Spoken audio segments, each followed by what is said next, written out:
না খেলে তো আর চলছে না। আজিজুল, যা তুই মাতবরের দোকান থেকে একটা কোক নিয়ে আয়।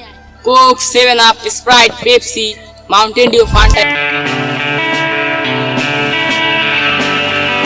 দাঁত খেয়ে পেটটা অনেক ভরে গেছে। ঠিক কথা বলছো। এখন কি করা যায় বলতো দেখি। এখন ঠান্ডা খাওয়া খুব দরকার। একদম ঠিক কথা।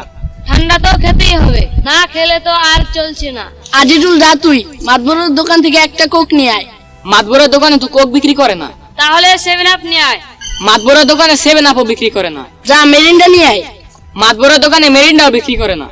আরে বেটা, যাই বলি তাই নাই, তাহলে কি বিক্রি করে?